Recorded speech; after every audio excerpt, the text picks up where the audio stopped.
ಎಸ್ಎಸ್ಟಿವಿಯಲ್ಲಿ ಜಾಹೀರಾತು ನೀಡಲು ಈ ನಂಬರಿಗೆ ಸಂಪರ್ಕಿಸಿ. ಎಲ್ರಿಗೂ ನಮಸ್ಕಾರ. ನಾನು ಅಶ್ವಿನಿ. ನಾವಿವತ್ತು ಸ್ಮೈಲ್ಸ್ ಇನ್ಸ್ಟಿಟ್ಯೂಟ್ ಗ್ಯಾಸ್ಟ್ರೋಎಂಟ್ರಾಲಜಿ ಫೌಂಡರ್ ಮತ್ತು CEO ಬಗ್ಗೆ ಮಾತಾಡ್ತಾ ಇದ್ದೀವಿ. ಇವರು ಗಟ್ ಸ್ಪೆಷಲಿಸ್ಟ್ ಹಾಗೂ ಕೊಲರೆಕ್ಟಲ್ ಸರ್ಜನ್ ಕೂಡ. ಇವರನ್ನ ಗಟ್ ಗುರು ಆಫ್ ಇಂಡಿಯಾ ಅಂತ ಹೇಳ್ತಾರೆ. ಹಾಗೆ 25 ವರ್ಷ ಎಕ್ಸ್ಪೀರಿಯನ್ಸ್ ಇರುವಂಥ ಸರ್ಜನ್ ಡಾಕ್ಟರ್ ಕೂಡ. ಇವರು 50,000ಕ್ಕಿಂತ ಹೆಚ್ಚು ಆಪರೇಷನ್ನ ಮಾಡಿದ್ದಾರೆ. ಹಾಗೆ ಇವರು ಆಪರೇಷನ್ ಮಾಡಿದಂಥ ಎಷ್ಟೋ ಫ್ಯಾಮಿಲಿಗಳು ಇವಾಗ ಖುಷಿಯಾಗಿ ಜೀವನವನ್ನು ಮಾಡ್ತಾ ಇದೆ. ಅದು ಅಲ್ಲದೆ ಇವರು ಸೆಲೆಬ್ರಿಟಿಗಳಿಗೂ ಕೂಡ ಆಪರೇಟನ್ನು ಮಾಡಿದ್ದಾರೆ. ಈಗ ನಮ್ಮ ಜೊತೆ ಡಾಕ್ಟರ್ ಪರಮೇಶ್ವರ್ CM ಅವರಿದ್ದಾರೆ. ಬನ್ನಿ ಅವ್ರನ್ನ ಮಾತಾಡ್ಸೋಣ. ಹಾಯ್ ಸರ್, ನಮಸ್ತೆ. ನಮಸ್ಕಾರ ಮೇಡಮ್. ಹೇಗಿದ್ದೀರಾ ಸರ್? ಬೆಳಗ್ಗೆಯಿಂದ ಆಪರೇಷನ್ ಮಾಡಿ ಸುಸ್ತಾಗಿ ಈಗ.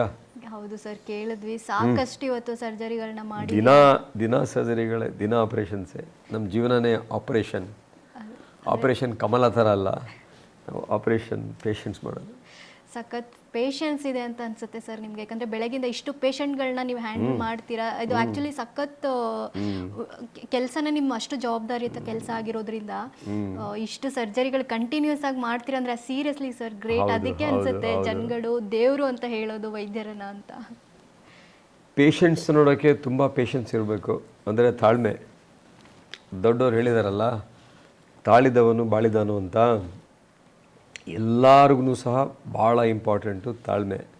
ಅದರಲ್ಲೂ ವಿಶೇಷವಾಗಿ ಡಾಕ್ಟರ್ಸ್ಗೆ ತಾಳ್ಮೆ ತುಂಬ ಇಂಪಾರ್ಟೆಂಟು. ಆ ಒಂದು ಆಪ್ರೇಷನ್ ಮಾಡಬೇಕಾದ್ರೆ, ಎರಡನೇದು ಪೇಷಂಟ್ಸ್ ಹತ್ರ ಮಾತಾಡಬೇಕಾದ್ರೆ, ಪೇಷಂಟ್ಸ್ ನಮ್ಮ ಹತ್ರ ಬಂದಾಗ ಬಹಳ ನೋವಿಂದ ಬರ್ತಾರೆ, ಭಾಳ ದುಃಖದಿಂದ ಬರ್ತಾರೆ. ಹಾಸ್ಪಿಟಲ್ಗೆ ಬರೋರೆಲ್ಲ ಅದಕ್ಕೆ ತುಂಬ ಇಷ್ಟಪಡ್ತಾರೆ ಜಾಗ ಮನುಷ್ಯನಿಗೆ ಯಾವುದಪ್ಪ ಅಂತ ಹೇಳಿದ್ರೆ ಈ ಎರಡು ಜಾಗ ಮೇಡಮ್. ಒಂದು ಹಾಸ್ಪಿಟ್ಲು, ಎರಡನೇದು ಪೊಲೀಸ್ ಸ್ಟೇಷನ್ನು, ಇನ್ನೊಂದು ಕೋರ್ಟು, ನಾಲ್ಕನೇದು ಸ್ಮಶಾನ. ಅದು ಅನ್ಸರ್ಟನಿಟಿ, ಯಾವಾಗಂತ ಗೊತ್ತಿಲ್ಲ. ಹಾಗಾಗಿ ಜನ ಕೋರ್ಟಿಗೆ ಹೋದ್ರು ಓಕೆ, ಪೊಲೀಸ್ ಸ್ಟೇಷನ್ಗೆ ಹೋದ್ರು ಓಕೆ, ಬಟ್ ಹಾಸ್ಪಿಟ್ಲಿಗೆ ಬರೋದು ತುಂಬ ದುಃಖದಿಂದ, ತುಂಬ ನೋವಿಂದ, ಒಂದು ಕಾಯಿಲೆಯಿಂದ ಬರ್ತಾರೆ. ಸೊ ಅಂಥವ್ರ ಹತ್ರ ಮಾತಾಡಬೇಕಾದ್ರೆ ನಿಜವಾಗ್ಲೂ ಪೇಷನ್ಸು ತುಂಬ ಇರಬೇಕು. ಅವ್ರ ಹತ್ರ ತಾಳ್ಮೆಯಿಂದ ಮಾತಾಡಿದಾಗ್ಲೇ ಅವರ ಮಾತುಗಳನ್ನೆಲ್ಲ ಕೊನೆ ಮಾತವರೆಗೂ ನಾವು ಉತ್ತರ ಕೊಟ್ಟು, ಕೊನೆ ಮಾತವರೆಗೂ ಕೇಳಿ, ಅವ್ರ ಜೊತೆ ಕಾಲ ಕಳೆದಾಗ ನಾವು ಸರಿಯಾಗಿ ಡಯಾಗ್ನೋಸ್ ಮಾಡೋಕ್ಕೆ ಆಗೋದು ಇಂಥ ಕಾಯಿಲೆನೇ ಅಂತ. ಹಾಗಾಗಿ ಯಾರ್ಯಾರು ವೈದ್ಯಕೀಯ ಕ್ಷೇತ್ರದಲ್ಲಿ ಕೆಲಸ ಮಾಡ್ತಾರೋ, ಯಾರು ವೈದ್ಯಕೀಯ ವಿದ್ಯಾರ್ಥಿಗಳು ಮೆಡಿಕಲ್ ಕಾಲೇಜಲ್ಲಿ MBBS ಮಾಡ್ತಾ ಇದ್ದಾರೋ ಅವ್ರಿಗೆಲ್ರಿಗೂ ಸಹ ಫಸ್ಟಿಂದಾನೇ ತಾಳ್ಮೆ ತಾಳ್ಮೆ ತಾಳ್ಮೆ. ಸೊ ತುಂಬ ಇಂಪಾರ್ಟೆಂಟು ಪೇಷಂಟ್ಸ್ನ ನೋಡೋಕ್ಕೆ. ಹೌದು ಸರ್, ಅದಕ್ಕೆ ಜನಗಳು ಹೇಳೋದು ವೈದ್ಯೋ ನಾರಾಯಣ ಹರಿ ಅಂತ. ಸೊ ನೀವು ಡಾಕ್ಟರ್ ಆಗಿ ಈ ಮಾತನ್ನು ಎಷ್ಟು ನಂಬ್ತೀರಾ ಸರ್? ವೈದ್ಯ ನಾರಾಯಣ ಹರಿ ಅಂತನಾ? ಈಗ ನಾನು ವೈದ್ಯನಾಗಿ ನಾನು ಸುಮಾರು ಆಪ್ರೇಷನ್ಸ್ ಮಾಡ್ತೀನಿ. ಜನ ವೈದ್ಯ ನಾರಾಯಣ ಹರಿ ಅಂತ ನಮ್ಮನ್ನಂತಾರೆ. ಆ್ಯಕ್ಚುಲಿ ನಾವೇನು ದೊಡ್ಡ ಗ್ರೇಟ್ ಅಲ್ಲ, ಅರ್ಥ ಆಯ್ತಲ್ವಾ? ನೀವು ನನ್ನ ವಾಟ್ಸಪ್ ನೋಡಿದ್ರೆ, ಆ ವಾಟ್ಸಪ್ಪಲ್ಲಿ ಸ್ಟೇಟಸ್ಸು ನೋಡಿದ್ರೆ ನಂದು DP ಇಂಗ್ಲೀಷಲ್ಲಿದೆ. ಅದು we are all hands in the instruments of the lord ಅಂತ. ನಾನು ಆಪ್ರೇಷನ್ ಮಾಡ್ತಾ ಇರೋದನ್ನು ದೇವರು ನನ್ನ ಕೈ ಹಿಡಿದು ಆಪ್ರೇಷನ್ ಮಾಡ್ತಾ ಇರೋದು ನನ್ನ DPಲಿರೋ ಫೋಟೋ. ಅಂದರೆ ದಟ್ ಮೀನ್ಸ್ ನಾನು ಮಾಡಲ್ಲ, ಯಾವುದೋ ಒಂದು ಡಿವೈನ್ ಇಂಟರ್ವೆನ್ಷನ್ ಇದೆ, ಯಾವುದೋ ಒಂದು ದೈವಬಲ ಇದೆ. ಹಾಗಾಗಿ ನನ್ನ ಕೈಯಲ್ಲಿ ಒಳ್ಳೆ ರಿಸಲ್ಟ್ಸ್ ಬರುತ್ತೆ, ಒಳ್ಳೆ ಸಕ್ಸಸ್ ರೇಟ್ ಜಾಸ್ತಿ ಇರುತ್ತೆ. ಸೊ ನಾನು ಗ್ರೇಟ್ ಅಂತ ಯಾವತ್ತೂ ನಾನು ಹೇಳಲ್ಲ. ನಾನು ಹೇಳಬೇಕು ಅಂದರೆ ನಿಮಗೆ, ನಾನು 2000 ವೈಟ್ಫೀಲ್ಡ್ಗೆ ಹೋಗಿದ್ದೆ ಮೇಡಮ್. ನಾನು ಸತ್ಯಸಾಯಿ ಡಿವೋಟಿ, ಬಾಬಾ ಡಿವೋಟಿ. ನಾನು ವೈಟ್ಫೀಲ್ಡ್ಗೆ ಹೋಗಿದ್ದಾಗ ಅರ್ಲಿ ಮಾರ್ನಿಂಗು ಅವರು ಸ್ವಾಮಿ ಭಜನೆ ಮಾಡ್ತಾರೆ ಮೇಡಮ್. ಬಂದು ಸ್ವಾಮಿ ಭಜನೆ ಮಾಡಬೇಕಾದ್ರೆ ಎಲ್ಲರೂ ನಾವು ಮಂಡಿ ಕಾಲದಲ್ಲಿ ಮಂಡಿ ಊರಿ ನಮಸ್ಕಾರ ಮಾಡಿರ್ತೀವಿ. ಅವ್ರು ಬರಬೇಕಾದ್ರೆ ಮಧ್ಯ ನನ್ನ ಫ್ರೆಂಡ್ ಒಬ್ಬರು ನನ್ನ ಜೊತೆ ಬಂದಿದ್ದರು. ಅವರು IAS ಆಫೀಸರು. ಅವ್ರದ್ದೇನೋ ಒಂದು ಕೆಲಸ ಇತ್ತು. ನಾನು ಹೇಳಿದೆ ನೀವು ಸ್ವಾಮಿಗೆ ಅದನ್ನು ಕೊಡಿ, ಆ ಕೆಲಸ ನಿಂದಾಗತ್ತೆ ಅಂತ. ಅವ್ರ ಕೆಲಸನೂ ಆಯಿತು. ನಾನು ಅವ್ರ ಮುಂದೆ ಕೂತಿದ್ದೆ, ನಂದೇನು ಎಕ್ಸ್ಪೆಕ್ಟೇಷನ್ಸ್ ಇರಲಿಲ್ಲ. ಆಗ ಸ್ವಾಮಿ ನಾನು ಈ ಥರ ನಮಸ್ಕಾರ ಮಾಡ್ತಿದ್ದೆ. ನಾನು ಎರಡು ಕೈಯಲ್ಲಿ ಅವರು ಹಿಡ್ಕೊಂಡು ಗಟ್ಟಿಯಾಗಿ ತೆಲುಗಲ್ಲಿ ಹೇಳಿದ್ರು ನನಗೆ, ನೀನು ಎರಡೂ ಕೈನಲ್ಲೂ ತುಂಬ ಒಳ್ಳೆ ಕೆಲಸ ಮಾಡಬೇಕು, ನೀನು ಮಾಡ್ತಾ ಹೋಗ್ತಾರು, ನಾನು ನಿನ್ನ ಜೊತೆ ಇರ್ತೀನಿ ಅಂತ ಹೇಳಿ ನನ್ನ ಎರಡು ತಲೆ ಮೇಲೆ ಕೈ ಇಟ್ಟು ಮುಂದಕ್ಕೆ ಹೋದರು, ವಿಭೂತಿ ಇಟ್ಟು. ಸೊ ಆವತ್ತಿಂದ ಬಹುಶಃ ಸರ್ಜರಿಯಲ್ಲಂತೂ ನನಗೆ ನೋ ಲುಕ್ ಬ್ಯಾಕ್ ಮೇಡಮ್. ಲೈಫಲ್ಲಿ ಎಲ್ಲದರಲ್ಲೂ ಸೆಕೆಂಡ್ ಚಾನ್ಸ್ ಸಿಗುತ್ತೆ ಮೇಡಮ್. ಒಂದು ಆಪ್ರೇಷನ್ ಮಾಡಬೇಕು, ಒಂದು ಜೀವ ಉಳಿಸ್ಬೇಕು ಅಂತ ಹೇಳಿದ್ರೆ ನಾವು ತುಂಬ ಪರ್ಫೆಕ್ಟಾಗೇ ಇರಬೇಕು. ಯಾವುದೋ ಒಂದು ಶರ್ಟ್ ಹೊಲಿದ್ರೆ ಅಥವಾ ಯಾವುದೋ ಒಂದು ಬಟ್ಟೆ ಹೊಲಿದ್ರೆ ಅದನ್ನ ಕಿತ್ತು ಬಿಸಾಕ್ಬೋದು, ಚೆನ್ನಾಗಿಲ್ಲ, ಫಿಟ್ ಆಗಲ್ಲ ಅಂತ. ಬಟ್ ಲೈಫ್ ಆ ಥರ ಅಲ್ವಲ್ಲ, ಒಂದು ಸರಿ ಮಾಡ್ದೆ ಅಂದರೆ there is no second choice in life. So ಈ ರೀತಿ ರಿಸಲ್ಟ್ ಕೊಟ್ಟಾಗ ಜನ ವೈದ್ಯ ನಾರಾಯಣೋ ಹರಿ ಅಂತಾರೆ, ನಮ್ಮನ್ನೇ ದೇವರು ಅಂತ ಕರೀತಾರೆ. ಆ್ಯಕ್ಚುಲಿ ನಾವು ದೇವರು ಅಲ್ಲ, ನಮ್ಮ ಕೈಯಲ್ಲಿ ಆ ದೇವರು ಕೆಲಸ ಮಾಡಿಸ್ತಾರೆ. That's it. Super sir. ಅದಕ್ಕೆ ಅನ್ಸುತ್ತೆ ನಾನು ಕೇಳ್ಪಟ್ಟಂಗೆ 50,000ಕ್ಕಿಂತ ಹೆಚ್ಚು ಆಪ್ರೇಷನ್ಗಳನ್ನ ನೀವು ಮಾಡಿದ್ದೀರಾ. ಆ್ಯಕ್ಚುಲಿ ಇದು ಅಂದರೆ ನಮ್ಗಳಿಗೆ ಕೇಳಿದಾಗಲೇ ಒಂಥರ ಜುಮ್ ಅನ್ಸುತ್ತೆ, ಓ ಹೌದಾ ಇಷ್ಟು. ಮತ್ತು ಮಾಡಿರೋ ಆಪ್ರೇಷನ್ಗಳು ಕೂಡ ಎಲ್ಲವೂ ಸಕ್ಸಸ್ ಆಗಿ ಅವರು ತುಂಬ ಖುಷಿಯಿಂದ ಜೀವನನ ಮಾಡ್ತಾ ಇದ್ದಾರೆ ಅಂದರೆ ಇದೊಂದು ಒಳ್ಳೆ ವಿಷಯನೇ ಸರ್. ಹಾಗೆ ನಾವು ಮಾಡಿರೋ ಆಪ್ರೇಷನ್ಸ್ ಎಲ್ಲ ಸಕ್ಸಸ್ ಅಂತ ನಾನು ಹೇಳಲ್ಲ, ಬಟ್ 99.9% ಸಕ್ಸಸ್ ಆಗಿದೆ. ಎಲ್ಲೋ ಒಂದೋ ಎರಡೋ ಕೇಸು ಸಮಸ್ಯೆ ಆದಾಗ ವೈದ್ಯರಾಗಿ ಒಬ್ಬ ಸರ್ಜನ್ ಆಗಿ ನಮ್ಮ ಜವಾಬ್ದಾರಿ ಏನು ಅಂತ ಹೇಳಿದ್ರೆ, ಯಾವ ಮನುಷ್ಯನೂ ಪರ್ಫೆಕ್ಟ್ ಇರೋಕ್ಕೆ ಸಾಧ್ಯನೇ ಇಲ್ಲ ಮೇಡಮ್. ನಾವು ಮಿಸ್ಟೇಕ್ಸ್ ಮಾಡಿದ್ದೀವಿ. ಆ ಮಾಡಿರೋ ಮಿಸ್ಟೇಕ್ಸ್ನ ಐಡೆಂಟಿಫೈ ಮಾಡಿ ರೆಕ್ಟಿಫೈ ಮಾಡಿದಾಗಲೇ ನಾವು ಕಂಪ್ಲೀಟ್ ವೈದ್ಯ, ಕಂಪ್ಲೀಟ್ ಸರ್ಜನ್ ಅನ್ಸ್ಕೊಳ್ಳೋದು ಮೇಡಮ್. ನಮ್ಗೆ ಯಾವತ್ತೂ ಏನು ಮಿಸ್ಟೇಕ್ ಆಗಿದೆ ಆ ಮಿಸ್ಟೇಕ್ನ ನಮ್ಮ ಕೈಯಲ್ಲಿ ರೆಕಗ್ನೈಸ್ ಮಾಡೋಕ್ಕೆ ಆಗಲ್ವೋ ಆವಾಗ ನಾವು ಸರ್ಜರಿ ಮಾಡೋಕ್ಕೆ ಹೋಗಬಾರ್ದು. ಎಷ್ಟೋ ಸರಿ ಆಪ್ರೇಷನ್ಸ್ ಮಾಡ್ತಾ ಇರ್ತಾರೆ, ಸಮಸ್ಯೆ ಆಗಿರುತ್ತೆ, ನಮಗೆ ಕಾಲ್ ಮಾಡ್ತಾರೆ, ಈ ರೀತಿ ಸಮಸ್ಯೆ ಆಗಿದೆ, ಸ್ವಲ್ಪ ಬಂದು ಹೆಲ್ಪ್ ಮಾಡ್ತೀರಾ ಅಂತ. ಎಕ್ಸ್ಪರ್ಟ್ ಆಗೋವರೆಗೂ ಸಹ ಯಾರೂ ಆಪ್ರೇಷನ್ ಮಾಡೋಕ್ಕೆ ಹೋಗಬಾರ್ದು ಮೇಡಮ್. 5 ವರ್ಷ ಆಗುತ್ತೆ, ಯಾವುದೇ ಫೀಲ್ಡ್ ಆಗ್ಬೋದು. ಎಕ್ಸ್ಪರ್ಟ್ ಆಗೋಕ್ಕೆ 5 ವರ್ಷ ಬೇಕು ಮೇಡಮ್. ಲೆಜೆಂಡ್ ಆಗೋಕ್ಕೆ 20 ವರ್ಷ ಬೇಕು ಮೇಡಮ್. ಆಯಿತಾ? ಈಗ ಫಾರ್ ಎಕ್ಸಾಂಪಲ್ಲು ನೀವು ಕ್ರಿಕೆಟಲ್ಲಿ ತೊಗೊಳ್ಳಿ, ಸಚಿನ್ ತೆಂಡೂಲ್ಕರ್ ಲೆಜೆಂಡ್ ಆಗೋಕ್ಕೆ 20 ವರ್ಷ ಕಷ್ಟಪಟ್ಟ. ವಿರಾಟ್ ಕೊಹ್ಲಿ ಲೆಜೆಂಡ್ ಆಗೋಕ್ಕೆ 20 ವರ್ಷ ಕಷ್ಟಪಟ್ಟರು. ನೀವು ಸಿನಿಮಾದಲ್ಲಿ ತೊಗೊಳ್ಳಿ, ಓವರ್ನೈಟ್ ಯಾರು ಬಂದು ಹೀರೋಗಳಾಗ್ಬಿಡಲ್ಲ. ಅವರು ಸಿಕ್ಕಾಪಟ್ಟೆ ಕಷ್ಟಪಟ್ಟು ಫೇಲ್ಯೂರ್ ಆಗಿ ಸಕ್ಸಸ್ ಆಗಿ ಒಂದು ಲೆಜೆಂಡ್ ಅನ್ಸ್ಕೋಬೇಕಾದ್ರೆ 20 ವರ್ಷ ಬೇಕು ಅಲ್ವಾ?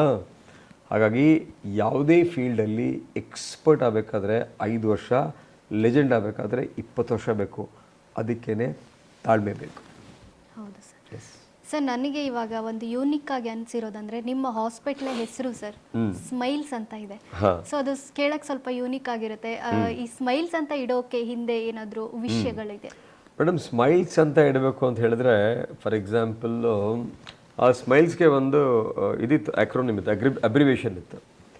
ಏನಂತ ಹೇಳಿದ್ರೆ, ಫಸ್ಟ್ ನಾನು ಸಾಯಿಬಾಬಾ ಡಿವೋಟಿ ಅಲ್ವಾ, Swami's institute of ಮಿನಿಮಲಿ invasive endoscopic surgeries ಅಂತ ಅಂದ್ಕೊಂಡ್ವಿ. ಆಮೇಲೆ silicon valley ಮಿನಿಮಲಿ invasive laser laparoscopic endoscopic surgeries ಅಂತ, SIMLES ಅಂತ. ಆ ರೀತಿ ಶುರು ಮಾಡಿದವರು ಅದು ಕೊನೆಗೆ ಸ್ಮೈಲ್ಸ್ ಅಂತ ಬಂತು. ಸೊ ಜನ ಅದನ್ನು ಸ್ಮೈಲ್ಸ್ ಅಂತ ಜನರ ಬಾಯಲ್ಲಿ ಸ್ಮೈಲ್ಸ್ ಅಂತೇಳಿ ಅದು ಸ್ಮೈಲ್ಸ್ ಅಂತ ಬ್ರ್ಯಾಂಡ್ ಆಗೋಯ್ತು. ಜನನೂ ಅಷ್ಟೇ, ಸರ್ ತುಂಬ ಒಳ್ಳೆ ಹೆಸರಿಟ್ಟಿದ್ದೀರಾ, ನಾವು ಬಂದಾಗ ನೋವಿಂದ ಬರ್ತೀವಿ, ಹೋಗೋವಾಗ ಸ್ಮೈಲ್ ಮಾಡಿ ಹೋಗ್ತೀವಿ ಅಂತ ಜನ ಹೇಳೋಕ್ಕೆ ಶುರು ಮಾಡಿದ್ರು. ಕೆಲವು ಜನ ಎಲ್ಲ sir come with piles go with smiles ಅಂತಾರೆ, ಕರೆಕ್ಟಾಗಿದೆ ಹೆಸರು ಇದು, ನಮ್ಮ ಪೈಲ್ಸಿಂದ ಬಂದ್ವಿ ಭಾಳ ನೋವಾಗಿ ಈಗ ಸ್ಮೈಲ್ಸಲ್ಲಿ ಹೋಗ್ತಾ ಇದ್ದೀವಿ ಅಂತ ಜನ ಹೇಳೋಕ್ಕೆ ಶುರು ಮಾಡಿದ್ರು. ಇನ್ನು ಸುಮಾರು ಜನ ಏನು ಅಂದ್ಕೊಂಡಿದ್ದಾರೆ, ಸ್ಮೈಲ್ಸ್ ಅಂತ ಹೇಳಿದ್ರೆ ಡೆಂಟಲ್ ಹಾಸ್ಪಿಟ್ಲು ಅಂತ. ಎಷ್ಟೋ ಜನ ಕೆಲವರು ಸ್ಮೈಲ್ಸ್ ಅಂತ ಬೋರ್ಡ್ ಹಾಕಿದ್ದಾಗ ಡೆಂಟಿಸ್ಟ್ ಅಂತ ಹೇಳಿ ನಮ್ಮ ಹಾಸ್ಪಿಟ್ಲ್ ಒಳಗೆ ಬಂದು ನನಗೆ ಡೆಂಟಲ್ ಚೆಕಪ್ ಮಾಡಿಸ್ಬೇಕು, ಡೆಂಟಲ್ ಕ್ಲೀನಿಂಗ್ ಮಾಡಬೇಕು ಅಂತ ಬಂದಿದ್ದಾರೆ. ಆವಾಗ ಇಲ್ಲ ಮೇಡಮ್, ಇದು ಡೆಂಟಲ್ ಹಾಸ್ಪಿಟ್ಲಲ್ಲ, ಇದು ಗ್ಯಾಸ್ಟ್ರೋ ಹಾಸ್ಪಿಟ್ಲು, ಇದು ಪೈಲ್ಸು ಫಿಶರ್ ಫಿಶಲ್ ಹಾಸ್ಪಿಟಲ್ ಅಂತ ನಮ್ಮವ್ರು ಹೇಳಿದ್ದಾರೆ. ಸೊ ಸ್ಮೈಲ್ಸ್ ಅಂತ ಬಂದಿದ್ದು, ಈ ಸ್ಮೈಲ್ಸ್ ಒಂದು ಆ್ಯಕ್ರೋನಿಮ್ ಆಗಿ ಅದನ್ನು ಜನನೇ ಸ್ಮೈಲ್ಸ್ ಅಂತ ಇಟ್ಟಿದ್ದು, ಇವತ್ತು ಸ್ಮೈಲ್ಸ್ ಅಂತ ಪ್ಯಾನ್ ಇಂಡಿಯಾ ಬ್ರ್ಯಾಂಡ್ ಆಗಿದೆ ಅದು. ಆ್ಯಕ್ಚುಲಿ ನಾನು ಕೂಡ ಸ್ಮೈಲ್ಸ್ ಅಂತ ಕೇಳಿದಾಗ ನಾನು ಕೂಡ ಬೇರೆ ಥರನೇ ಥಿಂಕ್ ಮಾಡಿದ್ದೆ. ಏನು ಥಿಂಕ್ ಮಾಡಿದೆ ಅಂದರೆ ಮೀನ್ಸ್ ಇವಾಗ ಪೇಷಂಟ್ ತುಂಬ ಬೇಜಾರಿಂದ ನೋವಿಂದ ಬಂದಿರ್ತಾರೆ. ಸೊ ಫೈನಲಿ ಟ್ರೀಟ್ಮೆಂಟ್ ಎಲ್ಲ ತಗೊಂಡ್ಮೇಲೆ ಅವ್ರಿಗೊಂದು ಖುಷಿಯಾಗಿ ಹೋಗ್ತಾರಲ್ವಾ. ಸೊ ಇದು ಇರಬಹುದೇನೋ ಅಂತ ನಾನು ಕೂಡ ಅದು ಕರೆಕ್ಟ್. ಸೊ ಸುಮಾರು ಜನ ಕೇಳ್ತಾರೆ, ನೀವು ಡೆಂಟಲ್ ಹಾಸ್ಪಿಟ್ಲ್, ಈಗ ನಾನು ಎಲ್ಲೇ ಪ್ರೆಸೆಂಟೇಷನ್ಗೆ ಹೋದ್ರೂ ಸ್ಮೈಲ್ಸ್ ಅಂತ ಹಾಕಿದ್ರೆ ಏನಪ್ಪ ಡೆಂಟಲ್ ಹಾಸ್ಪಿಟ್ಲಿಂದ ಮನುಷ್ಯ ಬಂದಿದ್ದಾನ ಅಂತ ಕೇಳ್ತಾರೆ. ನೆಕ್ಸ್ಟ್ ಸ್ಲೈಡ್ ಹಾಕ್ತೀನಿ ನಾನು, we are not A dental hospital, we make the other end smile ಅಂತ. ಅಂದರೆ ಈ ಹಿಂದೆ ಇದೆಯಲ್ಲ, ಆ ಭಾಗ ಚೆನ್ನಾಗಿದ್ರೆ ಮಾತ್ರ ಈ ಮುಂದೆ ಸ್ಮೈಲ್ ಮಾಡೋದು. ಈ ಕೆಳಗೇನಾದರೂ ನೋವಿತ್ತು ಅಂತ ಹೇಳಿದ್ರೆ ಸ್ಮೈಲ್ ಮಾಡೋಕ್ಕಾಗುತ್ತಾ? ಸಾಧ್ಯನೇ ಇಲ್ಲ.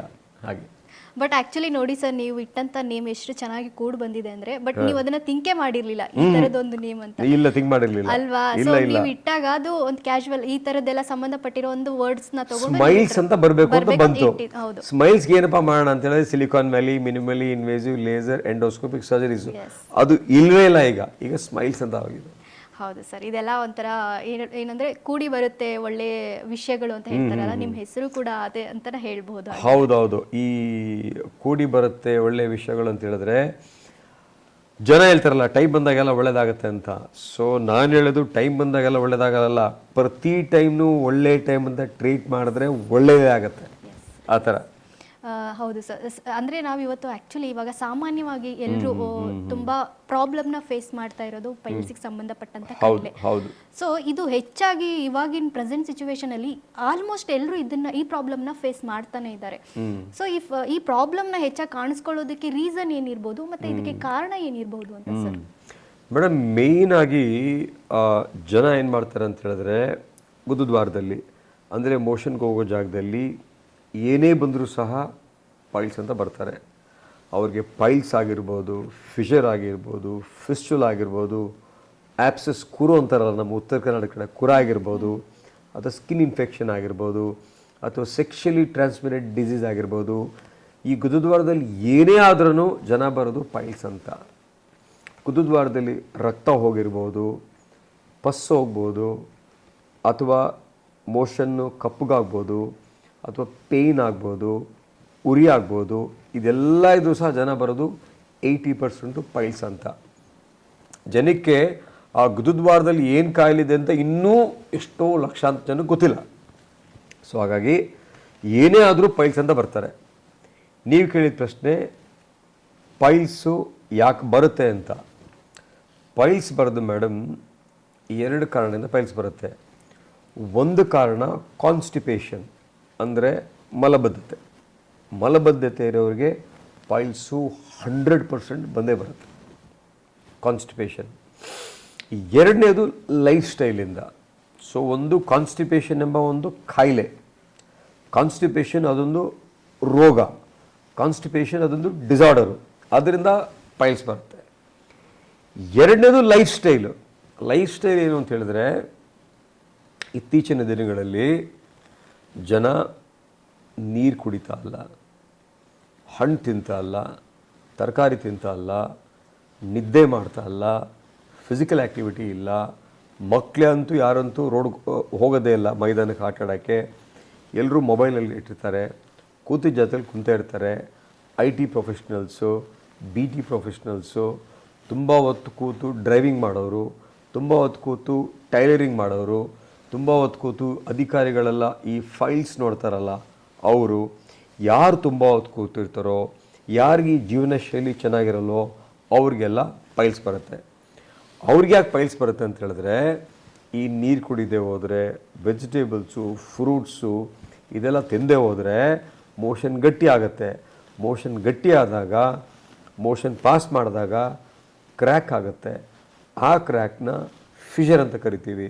ಕ್ರ್ಯಾಕ್ ಆದಾಗ ನೋವಾಗುತ್ತೆ, ಬ್ಲೀಡ್ ಆಗುತ್ತೆ, ಉರಿ ಆಗುತ್ತೆ. ಕ್ರ್ಯಾಕ್ ಆದಾಗ ಕೂತ್ಕೊಳ್ಳೋಕ್ಕಾಗಲ್ಲ ಅವ್ರಿಗೆ, ಅಷ್ಟು ನೋವಿಂದ ಬರ್ತಾರೆ, ಗೊತ್ತಾಯ್ತಲ್ವಾ? ಸೊ ಹಾಗಾಗಿ ಪೈಲ್ಸ್ ಬರೋದು ಒಂದು ಲೈಫ್ ಸ್ಟೈಲಿಂದ, ಇನ್ನೊಂದು ಕಾನ್ಸ್ಟಿಪೇಷನ್ ಇದೆ. ಹೌದು. ಸರ್ ನಾವು ಇವಾಗ ಈ ಈ ಕಾಯಿಲೆ ಹೆಚ್ಚಾಗಿ ಏಜ್ ಆದವ್ರಿಗೆ ನಾವು ನೋಡ್ತಾ ಇದ್ವಿ. ಬಟ್ ಪ್ರೆಸೆಂಟ್ ಇದು ಆಲ್ಮೋಸ್ಟ್ ಚಿಕ್ಕ ಮಕ್ಕಳಿಂದನೂ ಕೂಡ ಈ ಕಾಯಿಲೆ ಕಾಣಿಸ್ಕೊಳ್ತಾ ಇದೆ. ಸೊ ಹಾಗಿದ್ರೆ ಈ ಏಜ್ ಆಗಿರೋರು ಮತ್ತೆ ಈ ಚಿಕ್ಕ ಮಕ್ಕಳ ಮಧ್ಯೆನೂ ಇದು ಇಷ್ಟು ಈಸಿಯಾಗಿ ಕಾಣಿಸ್ಕೊಳ್ತಾ ಇದೆ ಅಂದ್ರೆ ಈ ಚಿಕ್ಕ ಮಕ್ಕಳಿಗೆ ಹೇಗೆ ಸರ್ ಬರೋಕ್ಕೆ ಸಾಧ್ಯ ಅಂತ? ಮೇಡಮ್ ಏನಾಗಿದೆ ಈಗ ಅಂದರೆ ಚಿಕ್ಕ ಮಕ್ಕಳಿಗೆ ಅಂದರೆ ಎಸ್ಪೆಷಲಿ 5 to 15 ಇಯರ್ಸ್ ಮೇಡಮ್, ಈ ಗ್ರೂಪಿಗೆ ಭಾಳಷ್ಟು ಬರ್ತಾಯಿದೆ ಮೇಡಮ್.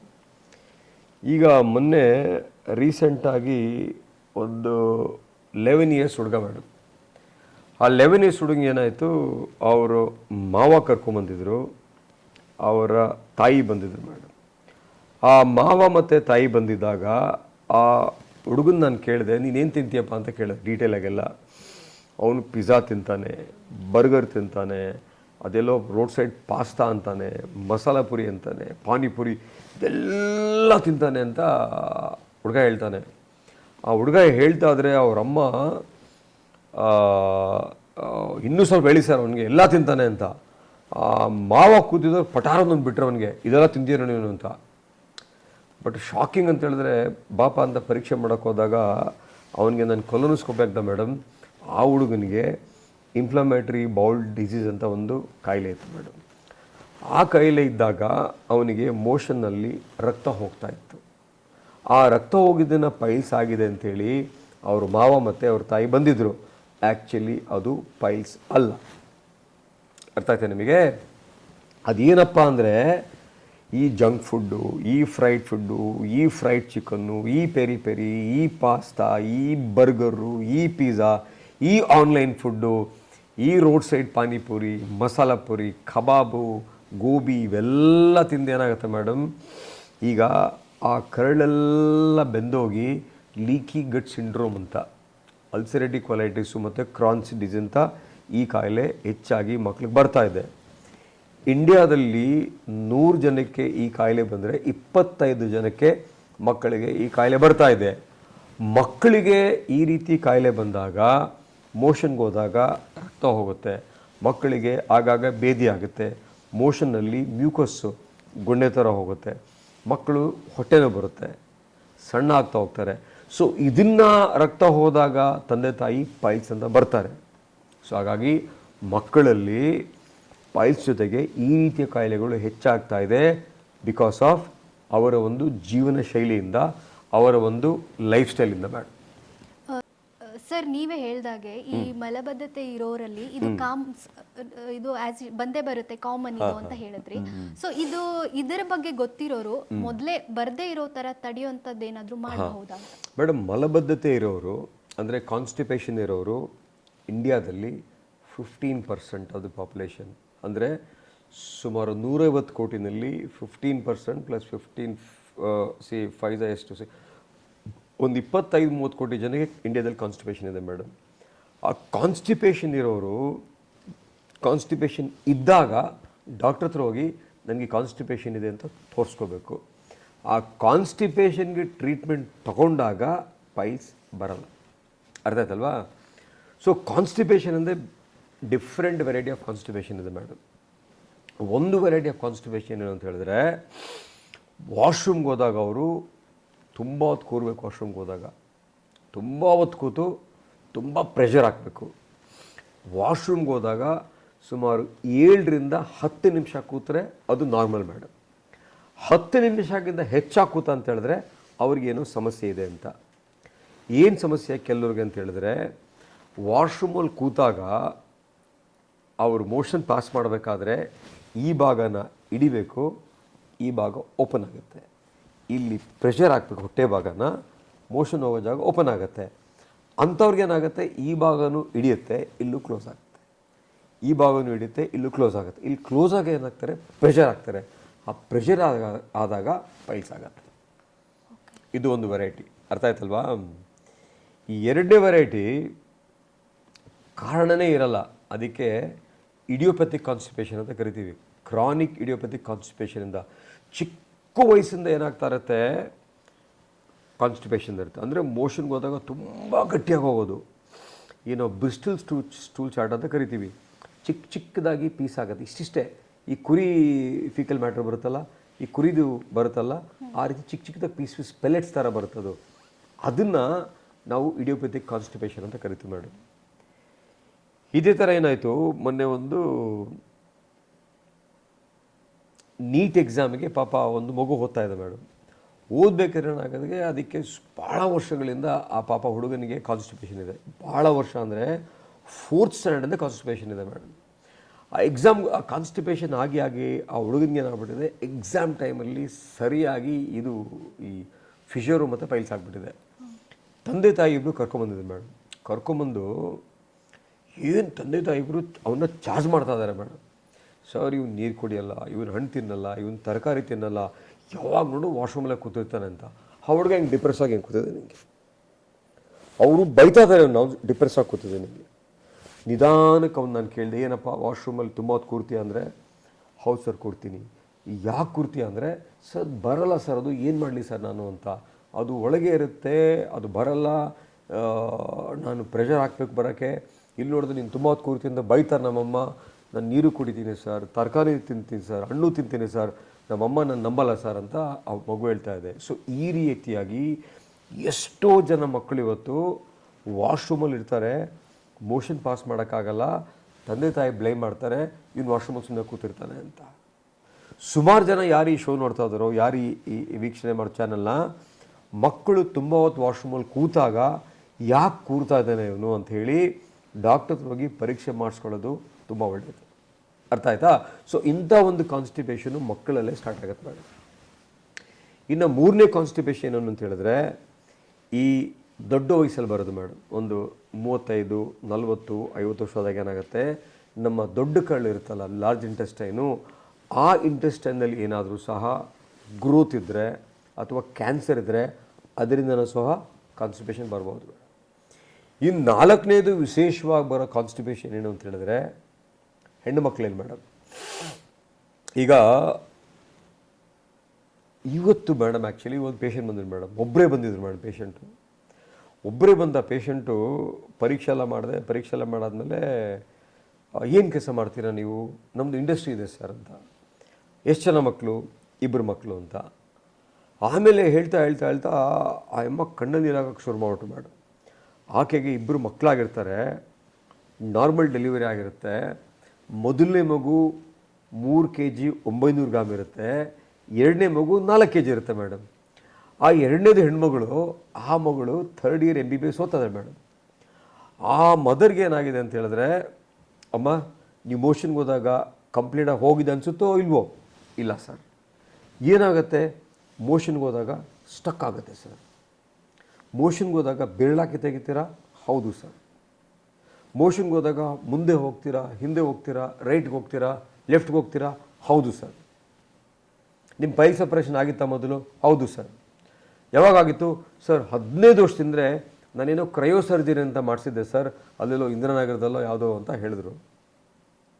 ಆಮೇಲೆ ಒಂದಕ್ಕೆ ಹೋದಾಗ, ಕೆಮ್ಮಿದಾಗ, ನಕ್ಕಾಗ, ವೆಯ್ಟ್ ಲಿಫ್ಟ್ ಮಾಡಿದಾಗ ಏನಾದ್ರೂ ಯೂರಿನ್ ಲೀಕ್ ಆಗುತ್ತೆ ಸರ್. ಅರ್ಜೆಂಟ್ ಆದಾಗ ಇನ್ನೇನು ವಾಶ್ರೂಮಿಂದ, ಅಡುಗೆ ಮನೆಯಿಂದ ವಾಶ್ರೂಮ್ಗೆ ಹೋಗಬೇಕು, ಆವಾಗ ಲೀಕ್ ಆಗುತ್ತೆ ಸರ್ ಅಂತ ಜೋರಾಗಿ ಹತ್ಬಿಟ್ರು. ಸರ್ ನಾನೆಲ್ಲೂ ಫಂಕ್ಷನ್ಗೆ ಹೋಗಲ್ಲ ಸರ್, ಟ್ರಾವೆಲ್ ಮಾಡಲ್ಲ ಸರ್, ದೇವಸ್ಥಾನಕ್ಕೆ ಹೋಗಲ್ಲ ಸರ್, ದೇವಸ್ಥಾನಕ್ಕೆ ಹೋದರೆ ಒಂದು 4 ಸರಿ ಹೋಗ್ಬೇಕು ಸರ್, ಇಲ್ಲಿ ವೆಯ್ಟ್ ಮಾಡ್ತಾ ಇದ್ದೆ 6 ಸರಿ ನಾನು ವಾಶ್ರೂಮ್ಗೆ ಹೋಗಿದ್ದೀನಿ ಸರ್, ನನಗಂತೂ ಪದೇ ಯೂರಿನ್ ಇನ್ಫೆಕ್ಷನ್ ಬರ್ತಾ ಇರುತ್ತೆ ಸರ್ ಅಂತ ಜೋರಾಗಿ ಅಳಕ್ಕೆ ಶುರು ಮಾಡಿದ್ರು. 10 ನಿಮಿಷ ನಿಲ್ಲಿಸಲಿಲ್ಲ ಅಳಕ್ಕೆ ಅವರು.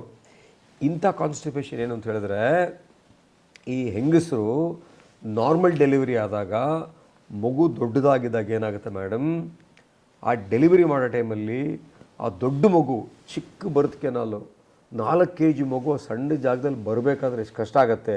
ಅವಾಗ ಏನು ಮಾಡಿರ್ತಾರೆ, ಪುಷ್ ಮಾಡಿ ಅಂತ ತುಂಬ ಪುಷ್ ಮಾಡಿರ್ತಾರೆ. ಆ ಪುಷ್ ಮಾಡಿದಾಗ ಏನಾಗುತ್ತೆ, ಮುಂದೆ ಮೂತ್ರಕೋಶ ಇರುತ್ತೆ, ಮಧ್ಯ ಗರ್ಭಕೋಶ ಇರುತ್ತೆ, ಹಿಂದೆ ಮೋಷನ್ಗೆ ಹೋಗೋ ಜಾಗ ಇರುತ್ತೆ. ಆ ಪುಷ್ ಮಾಡಿದಾಗ 3 ಕೆಳಗೆ ಜಾರ್ಕೊಂಬರುತ್ತೆ. ಆ ಜಾರ್ ಬಂದಾಗ ಹಿಂದೆ ಮೋಷನ್ಗೆ ಹೋಗೋ ಜಾಗ ಮೋಷನ್ಗೆ ಕಂಪ್ಲೀಟಾಗಿ ಹೋಗಲ್ಲ, ಆವಾಗ ಇನ್ಕಂಪ್ಲೀಟ್ ಆಗುತ್ತೆ. ಆವಾಗ ಪ್ರೆಷರ್ ಹಾಕ್ತಾರೆ. ಆ ಪ್ರೆಷರ್ ಹಾಕಿದಾಗ ಪೈಲ್ಸ್ ಆಗುತ್ತೆ. ಓಕೆ, ಹಾಗಿದ್ರೆ ಈ ಮಗು ವೇಟ್ ಜಾಸ್ತಿ ಇರೋದ್ರಿಂದ ಈ ತರ ಕಾಯಿಲೆ ಗರ್ಭಿಣಿಯವರಿಗೆ ಬರುತ್ತೆ ಅಂತ. ಮಗು ಯಾರೇ ವೆಯ್ಟ್ ಜಾಸ್ತಿಯಾಗಿ ಡೆಲಿವರಿ ಟೈಮಲ್ಲಿ ಕಷ್ಟ ಆದಾಗ ಕೆಲವರು ಬೆಳಗ್ಗೆ 8 ಗಂಟೆಗೆ ಹಾಸ್ಪಿಟಲ್ಗೆ ಹೋಗಿರ್ತಾರೆ, ನೆಕ್ಸ್ಟ್ ಡೇ 8 ಗಂಟೆಗೆ ಡೆಲಿವರಿ ಆಗಿರುತ್ತೆ.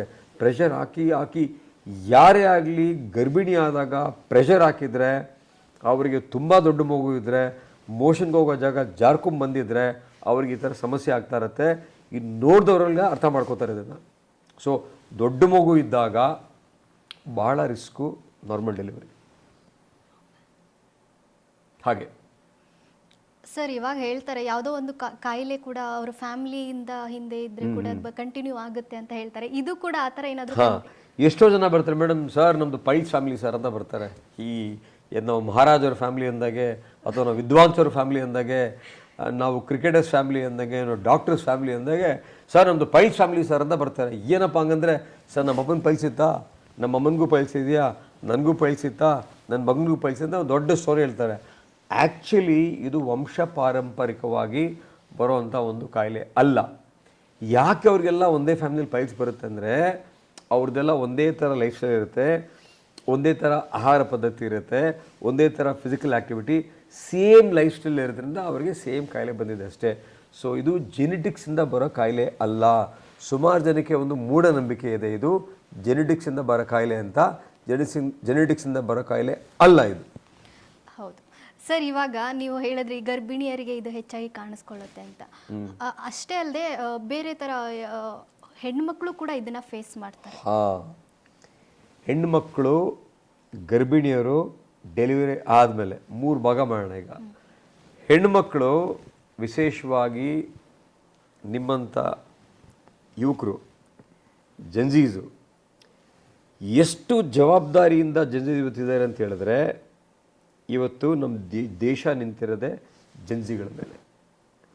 ಇವತ್ತು ದೇಶ ಕಟ್ಟಬೇಕಾಗಿರೋದು ನಿಮ್ಮ ವಯಸ್ಸಿನವರು, ನಿಮ್ಮಂಥವರು. ಈ ಜಂಜಿಗಳು ಏನಾಗುತ್ತೆ ಅಂತ ಹೇಳಿದ್ರೆ, ಕೆಲವರಿಗೆ ಲೈಫ್ ಸ್ಟೈಲ್ ಚೆನ್ನಾಗಿರಲ್ಲ. ಜಂಜಿ ಹೆಣ್ಮಕ್ಳ ಲೈಫ್ ಸ್ಟೈಲ್ ಚೆನ್ನಾಗಿಲ್ಲ, ಏನಾಗಿರುತ್ತೆ ಅಂತ ಹೇಳಿದ್ರೆ ಅವ್ರಿಗೆ ಫಿಷರ್ಸು ಮತ್ತು ಪೈಲ್ಸು ಆಗಿರುತ್ತೆ. ಅದನ್ನೇನು ಮಾಡ್ತಾರೆ ಅವರು, ನಾಚಿಕೆ, ಸಂಕೋಚ, ಮುಜುಗರ, ಸೈಲೆಂಟಾಗಿ ಇದ್ಬಿಡ್ತಾರೆ. ಆಯಿತಾ? ಸೊ ಒಂದಿನ ಏನಾಗುತ್ತೆ, ಮದುವೆ ಆಗುತ್ತೆ. ಮದುವೆ ಆದಾಗ ಅವ್ರದ್ದೇ ಆದ ಒಂದು ಜೀವನ ಇರುತ್ತೆ ಮೇಡಮ್. ರೀಸೆಂಟಾಗಿ just 10 days back 26 years IT professional Young lady, IT, ಅವ್ರಿಗೆ ಫಿಷರ್ ಇದೆ, ಅವ್ರಿಗೆ ಪೈಲ್ಸ್ ಇದೆ, ಅವರು ಮದುವೆ ಆಗಿದ್ದಾರೆ. ಮದುವೆ ಆದಾಗ ಅವರು ಹನಿಮೂನ್ಗೆ ಹೋಗಿದ್ದಾರೆ. ಎಲ್ಲಿಗೆ ಹೋಗಿದ್ದಾರೆ ಹನಿಮೂನ್ಗೆ? ಸ್ವಿಟ್ಜರ್ಲ್ಯಾಂಡ್ಗೆ ಹೋಗಿದ್ದಾರೆ. ಅಲ್ಲಿ ಹೋಗಿ ಸಮಸ್ಯೆ ಆಗಿ ಮೇಡಮ್, ಬಿಲೀವ್ ಮಿ ಆರ್ ನಾಟು, ಸ್ವಿಟ್ಜರ್ಲ್ಯಾಂಡಲ್ಲಿ ಸಮಸ್ಯೆ ಆಗಿ ಅವರು ಆನ್ಲೈನ್ ಸರ್ಚ್ ಮಾಡಿಬಿಟ್ಟು ನಮ್ಮಲ್ಲಿ ವಿಡಿಯೋ ಕಾಲ್ ಮಾಡಿದಾಗ, ಸ್ವಿಟ್ಜರ್ಲ್ಯಾಂಡಲ್ಲಿದ್ದಾರೆ, ವಿಡಿಯೋ ಕಾಲ್ ಮಾಡ್ತಾ ಇದ್ದಾರೆ, ನಾನು ಕೇಳ್ತಾ ಇದ್ದೀನಿ, ಅಯ್ಯಮ್ಮ ಜೋರಾಗಿ ಅಳ್ತಾ ಇದೆ. ಆ ಇಬ್ಬರು ಇದ್ದಾರೆ ಗಂಡ ಹೆಂಡತಿ ವಿಡಿಯೋ ಕಾಲಲ್ಲಿ. ಅವ್ರು ಹೇಳ್ತಾ ಇದ್ದಾರೆ ಹಸ್ಬೆಂಡ್ನ, ಯು ಗೋ ಔಟ್ ಅಂತ. ಆ ಗಂಡನ ಮುಂದೆ ನನ್ನ ಸಮಸ್ಯೆ ಏನೆಂದು ಹೇಳ್ಕೊಳ್ಳೋಕ್ಕೂ ನಾಚಿಕೆ ಆಗ್ತಾ ಇದೆ ಮನೆಗೆ. She is pushing literally out, ನೀವು ಹೊರಗಡೆ ಹೋಗಿ ಅಂತ. ಗಂಡ ರೂಮಿಂದ ಬಿಟ್ಟು ಹೋಗೋವರೆಗೂ ಅಮ್ಮಕ್ಕೆ ಮಾತಾಡಲಿಲ್ಲ, ಲಾಕ್ ಮಾಡಿಕೊಂಡು ಶಿ ಇಸ್ ಟೆಲ್ಲಿಂಗ್, ಸರ್ ನನಗೆ 6 yearsಯಿಂದ ಇದೆ ಸರ್, ಇದು ನಂಗೆ ತೋರಿಸ್ಕೊಳ್ಳೋಕೆ ನಾಚಿಕೆ ಆಯಿತು, ಇಲ್ಲಿ ಬಂದ್ವಿ ನಾನು ಏನೇನೋ ತಿನ್ಬಿಟ್ಟೆ ಬಂದಿಲ್ಲಿ, ನಂಗೆ ಸಖತ್ ಕಷ್ಟ ಆಗ್ತಾಯಿದೆ ಸರ್, ಸಿಕ್ಕಾಡ್ಬೇಡ ಪೇನ್ಫುಲ್ ಸರ್ ಅಂತ. ಹೋಗಿರೋದು ಹನಿಮೂನ್ಗೆ. ಆ ಜಾಗದಲ್ಲಿ ನೋವಾದರೆ ಹನಿಮೂನ್ ಮಾಡೋಕ್ಕಾಗತ್ತಾ ಹೆಣ್ಮಕ್ಳಿಗೆ? ಆಗಲ್ಲ. ಸೊ ಕೊನೆಗೆ ಅಲ್ಲಿ ನಾನೇ ಇದು ಈ ರೀತಿ ಮಾಡಿ ಅಂಥೇಳಿ they have to pack their honeymoon, come back to Bangalore. Next ಡೇನ ಹಾಸ್ಪಿಟಲ್ಗೆ ಬಂದು ನೋಡಿದಾಗ ಸಿಕ್ಕಾಪಡೆ ಪ್ರಾಬ್ಲಮ್ ಇತ್ತು. ಆಮೇಲೆಲ್ಲ ಲೇಸರಲ್ಲಿ ಸರಿ ಮಾಡಿಕೊಟ್ಟೆ. ನಾನಂದೆ, ಬೇಜಾರು ಮಾಡ್ಕೋಬೇಡಿ, ಮದುವೆ ಆಗಿದೆ ಈಗ. ಸೊ ಸೆಕೆಂಡ್ ಹನಿಮೂನ್ ಮಾಡ್ಬೋದು ಇಬ್ಬರು ಎಲ್ಲ ವಾಸಿ ಆದಮೇಲೆ. ಸೆಕೆಂಡ್ ಮದುವೆ ಅಂತೂ ಹಾಕಾಗಲ್ಲ. ಸೆಕೆಂಡ್ ಹನಿಮೂನ್ಗೆ ಹೋಗಿ ಅಂತ ಗೈಡ್ ಮಾಡಿ ಈಗ ಆಲ್ಮೋಸ್ಟ್ ಒಂದು 4 days ಆಯ್ತು ನಾನು ಅವರಿಗೆ ಆಪ್ರೇಟ್ ಮಾಡಿ. ಸೊ ಆರಾಮಾಗಿದ್ದಾರೆ. ಮೆಸೇಜ್ ಮಾಡಿದ್ರು, sir I am so happy, I am so relax no ಅಂತ ನನಗೆ ಮೆಸೇಜ್ ಮಾಡಿದರು. ಜನರಲಿ ಎಲ್ಲ ಪೇಷಂಟು ನನಗೆ ಮೆಸೇಜ್ ಮಾಡ್ತಾರೆ, ನಾನು ಅವ್ರಿಗೆಲ್ಲ ರೆಸ್ಪಾಂಡ್ ಮಾಡ್ತೀನಿ. ಹಾಗೆ ಅರ್ಥ ಆಯ್ತಾ ಈಗ ಹೆಣ್ಮಕ್ಳು? ಸೊ ನಾನು ಹೇಳೋದೇನು ಅಂತ ಹೇಳಿದ್ರೆ, ಯಾವುದೇ ಹೆಣ್ಮಕ್ಳು ಪೈಲ್ಸು, ಫಿಷರು, ಫಿಸ್ಚುಲಾ, ಕಾನ್ಸ್ಟಿಪೇಷನ್ ಇಂಥ ಕಾಯಿಲೆಗಳಿದ್ರೆ ದಯವಿಟ್ಟು ಟ್ರೀಟ್ ಮಾಡಿಸ್ಕೊಂಡಿದ್ದನ್ನು ನೀವು ಮದುವೆ ಆಗಿ ಅಂತ. ಇಲ್ಲದೆ ಹೋದರೆ ಇನ್ನೊಂದು ಕತೆ ಹೇಳ್ತೀನಿ. ಆ ಮದುವೆ ಆಗಿಬಿಟ್ಟಿದೆ, ಇವರಿಗೆ ಪೈಲ್ಸು ಫಿಷರ್ ಇದೆ, ಯಾರಿಗೆ? ಹೆಣ್ಮಗಳಿಗೆ. ಅತ್ತೆ ಮನೆಗೆ ಹೋದಾಗ ಏನಾಗಿದೆ, ಅವ್ರು ಊಟ ಸರಿಯಾಗಿ ತಿಂತಲ್ಲ. ಯಾಕೆಂದರೆ ಬಿಕಾಸ್ ಪೇನ್ ಆಗ್ತದೆ ಊಟ ಮಾಡೋಕ್ಕೆ. ಅತ್ತೆ ಕರ್ಕೊಂಬಂದಿದ್ರು, ಮೇಡಮ್ ಏನೋ ದೊಡ್ಡ ಕಾಯಿಲೆ ಇದ್ದಂಗೆ ನೋಡಿ ಸರ್, ಮುಚ್ಕೊಂಡು ಇದನ್ನು ನಮಗೆ ಮೋಸ ಮಾಡಿ ಮದುವೆ ಮಾಡಿದ್ದಾರೆ ನನಗೆ ಅಂತ. ಇದೆಲ್ಲ ಡೈಲಿ ನಾವು ನಮ್ಮ ಹಾಸ್ಪಿಟ್ಲಲ್ಲಿ ನಮ್ಮ ಪೇಷಂಟ್ಸ್ ಬಂದು ಹೇಳೋ ಕತೆಗಳಿವೆಲ್ಲ. ನಮ್ಮನ್ನು ಮುಚ್ಚಿಟ್ಟು ನಮಗೆ ಮದುವೆ ಮಾಡಿದ್ದಾರೆ ಸರ್ ಅಂತ. ಅದೇನೋ ದೊಡ್ಡ ಕಾಯಿಲೆ ಇದ್ದಂಗೆ. ಆ್ಯಕ್ಚುಲಿ ದೊಡ್ಡ ಕಾಯಿಲೆ ಅಲ್ವೇ ಇಲ್ಲ ಅದು, ಆಯಿತಾ? ನೆಗ್ಲೆಕ್ಟ್ ಮಾಡಿದ್ರೆ ದೊಡ್ಡ ಕಾಯಿಲೆ ಆಗುತ್ತೆ. ಸೊ ಈ ರೀತಿಯಾಗಿ ಹೆಣ್ಣು ಮಕ್ಕಳು ನೆಗ್ಲೆಕ್ಟ್ ಮಾಡಬಾರ್ದು, ಯಾವುದೇ ರೀತಿ ಮುಚ್ಚಿಟ್ಕೋಬಾರ್ದು. ಮದುವೆ ಮೊದಲು ಸರಿ ಮಾಡಿಸ್ಕೊಂಡು ಮದುವೆ ಆದರೆ ಒಳ್ಳೇದು. ಅರ್ಥ ಆಯ್ತಲ್ವಾ? ಇನ್ನು ಮದುವೆ ಆದಮೇಲೆ ಹೆಣ್ಮಕ್ಳು ಏನಾಗುತ್ತೆ, ಗರ್ಭಿಣಿ ಆಗ್ತಾರೆ. ಈಗ ಪೈಲ್ಸ್ ಇದೆ, ಫಿಷರ್ ಇದೆ, ಮದುವೆ ಆದಮೇಲೆ ಗರ್ಭಿಣಿ ಆಗ್ತಾರೆ. ಸೊ ಆ ಗರ್ಭಿಣಿ ಆದಾಗ ಏನಾಗುತ್ತೆ, ಗೈನಕಾಲಜಿಸ್ಟು ಐರನ್ ಸಿರಪ್ ಕೊಡ್ತಾರೆ. ಐರನ್ ಸಿರಪ್ ಕೊಟ್ಟಾಗ ಏನಾಗುತ್ತೆ, ಮೋಷನ್ ಗಟ್ಟಿ ಆಗುತ್ತೆ, ಮಗು ದೊಡ್ಡದಾಗ್ತಾ ಇರುತ್ತೆ 9 ತಿಂಗಳಲ್ಲಿ, ಪ್ರೆಷರೆಲ್ಲ ಗುದದ್ವಾರಕ್ಕೆ ಹೋಗುತ್ತೆ. ಅದ್ರ ಜೊತೆಯಲ್ಲಿ ಪ್ರೊಜೆಸ್ಟ್ರಾನ್ ಹಾರ್ಮೋನ್ ಜಾಸ್ತಿ ಆಗುತ್ತೆ. ಆ ಹಾರ್ಮೋನ್ ಜಾಸ್ತಿ ಆದಾಗ ಏನಾಗುತ್ತೆ ಅಂತ ಹೇಳಿದ್ರೆ, ಆ ಪೈಲ್ಸು ಫಿಷರ್ ಜಾಸ್ತಿ ಆಗುತ್ತೆ. ಆ ಟೈಮಲ್ಲಿ ಬರ್ತಾರೆ, ನನಗೆ ಆಗಲ್ಲ ಸರ್, ದಯವಿಟ್ಟು ನನಗೆ ಅಬಾರ್ಷನ್ ಮಾಡಿಬಿಡಿ, ಆ ನೋವು ನಂಗೆ ತಡೆಯೋಕ್ಕಾಗಲ್ಲ ಅಂತ. ಸೊ ಈ ರೀತಿ ಬಂದಂಥ ತಾಯಂದ್ರಿಗೆ ನಾವು ಲೇಸರಲ್ಲಿ ಚಿಕಿತ್ಸೆ ಕೊಟ್ಟು ಕ್ಲೀನಾಗಿ 9 ತಿಂಗಳು ಅವ್ರ ಪ್ರೆಗ್ನೆನ್ಸಿನ ಮುಗಿಸಿ ಡೆಲಿವರಿ ಆದಮೇಲೆ ಬರ್ತಾರೆ, ಸರ್ ನಿಮ್ಮಿಂದ ಇವತ್ತು ಈ ಮಗು ಉಳಿತು, ಸ್ವೀಟ್ಸ್ ತಗೊಳ್ಳಿ ಸರ್ ಅಂತ. ಸೊ ಗರ್ಭಿಣಿ ಆದಾಗ ಸಹ ಈ 3 ಕಾರಣದಿಂದ ಪೈಲ್ಸ್ ಬರೋದು ಗ್ಯಾರಂಟಿ. ಇನ್ನು ಗರ್ಭಿಣಿ ಡೆಲಿವರಿ ಆದಮೇಲೆ ಆಗಲೇ ಹೇಳಿದ್ನಲ್ಲ, ಪ್ರೆಷರ್ ಹಾಕಿ ಸೊ ಇದರಿಂದ. ಸೊ ಹೆಣ್ಣುಮಕ್ಕಳಂತೂ ವಿಶೇಷವಾಗಿ ತುಂಬ ಹೆಚ್ಚು ಪೈಲ್ಸ್ ಬರೋದು, ಫಿಷರ್ ಬರೋದು, ಫಿಸ್ಟುಲಾ ಬರೋದು because of pregnancy and child birth. Sir, ಇವಾಗ ನೀವೇ ಹೇಳಿದ್ರಿ ಈ ಫಿಸ್ಟುಲಾ ಅಂದರೆ ಏನು ಸರ್ ಅಂತ. ಹಾಂ ಮೇಡಮ್, ಫಿಷರ್ ಅಂದರೆ ಮೋಷನ್ಗೆ ಹೋಗೋ ಜಾಗದಲ್ಲಿ ಗಟ್ಟಿಯಾಗಿ ಮೋಷನ್ಗೆ ಹೋದಾಗ ಕ್ರ್ಯಾಕ್ ಆಗೋದು, ಅದನ್ನು ಫಿಷರ್ ಅಂತ ಕರಿತೀವಿ. ಕ್ರ್ಯಾಕ್ ಆದಾಗ ನೋವಾಗುತ್ತೆ, ಕ್ರ್ಯಾಕ್ ಆದಾಗ ಉರಿ ಆಗುತ್ತೆ, ಕ್ರ್ಯಾಕ್ ಆದಾಗ ಬ್ಲೀಡ್ ಆಗುತ್ತೆ. ಈ ರೀತಿ ಆದಾಗ ತುಂಬ ನೋವು ಬರುತ್ತೆ. ಅವರು ಹಾಸ್ಪಿಟ್ಲ್ ಒಳಗೆ ವಾಕ್ ಮಾಡ್ಕೊಂಬರೋಕ್ಕೂ ಆಗಲ್ಲ, ಒಂಥರ ಈ ಥರ ಡಿಫ್ರೆಂಟ್ ಶೇಪಲ್ಲಿ ವಾಕ್ ಮಾಡ್ಕೊಂಬರ್ತಾರೆ. ಚೇರ್ ಮೇಲೆ ಕೂತ್ಕೊಳ್ಳೋಕ್ಕಾಗಲ್ಲ, ನಿಂತೇ ಇರ್ತಾರೆ, ಅದು ಒಂದು ಸೈಡಿಗೆ ಕೂತಿರ್ತಾರೆ ಹೇಗೆ. ಸೊ ಅದು ಫಿಷರು. ಇನ್ನು ಫಿಸ್ಟುಲಾ ಅಂತ ಹೇಳಿದ್ರೆ ಏನಾಗುತ್ತೆ ಮೇಡಮ್, ನಾವು ಡೈಲಿ ಮೋಷನ್ ಪಾಸ್ ಮಾಡ್ತೀವಿ, ಮೋಷನ್ಗೆ ಹೋದಾಗ ಗಟ್ಟಿಯಾಗಿ ಹೋದರೆ, ಮೋಷನ್ಗೆ ಹೋದಾಗ ಪ್ರೆಷರ್ ಹಾಕಿದ್ರೆ, ಅಕಸ್ಮಾತ್ ಯಾವತ್ತಾದ್ರು ಲೂಸ್ ಮೋಷನ್ ಆದರೆ, ಅಥವಾ ಯಾವುದಾದ್ರು ಕೆಟ್ಟ ವಾಶ್ರೂಮಲ್ಲಿ ಕೂತಾಗ ಅಥವಾ ಕ್ಲೀನ್ ವಾಶ್ರೂಮಲ್ಲಿ ಕೂತಾಗಲೂ ಸಹ ಏನಾಗುತ್ತೆ, ನಮ್ಮ ಗಟ್ಟಲ್ಲಿ, ನಮ್ಮ ಕರಳಲ್ಲಿ ಬ್ಯಾಕ್ಟೀರಿಯಾ ಇರುತ್ತೆ ಮೇಡಮ್. ಆ ಬ್ಯಾಕ್ಟೀರಿಯಾ ಗುದದ್ವಾರದಲ್ಲಿ ಇನ್ಫೆಕ್ಷನ್ ಆಗಿ, ಆ ಇನ್ಫೆಕ್ಷನ್ನಿಂದ ಅದು ಊತ ಆಗಿ, ದಪ್ಪ ಆಗಿ, ನೋವಾಗಿ, ಕೆಲವರಿಗೆ ಜ್ವರ ಬರುತ್ತೆ. ಇದನ್ನು ನಮ್ಮ ಕನ್ನಡದಲ್ಲಿ ಕುರ ಅಂತ ಕರೀತಾರೆ. ಈ ಕುರ ಆದಾಗ ನೋವಾಗುತ್ತೆ, ಗಡ್ಡೆ ಆಗುತ್ತೆ, ಊತ ಬರುತ್ತೆ, ಕೆಲವರಿಗೆ ಜ್ವರನೂ ಬರುತ್ತೆ. ಇದು ಕುರ ಅಂತಾರೆ. ಈ ಕುರ ಒಡೆದೋಗಿ ಫಿಸ್ಟುಲಾ ಆಗೋದು. ಆ ಕುರ ಒಡೆದೋದಾಗ ಪಸ್ ಬರುತ್ತಲ್ಲ, ಅದನ್ನು ಫಿಸ್ಟುಲಾ ಟ್ರ್ಯಾಕ್ ಅಂತ ಕರಿತೀವಿ. ಅರ್ಥ ಆಯ್ತಲ್ವಾ? ಸರ್, ಇವಾಗ ಪೈಲ್ಸ್ ಇದ್ದವ್ರಿಗೆ ಅಂತಲ್ಲ, ಸಾಮಾನ್ಯವಾಗಿ 2-3 ದಿನ ಇವಾಗ ನಾರ್ಮಲ್ ಆಗಿ ಮೋಷನ್ ಹೋಗದೆ ಇರ್ತಾರೆ.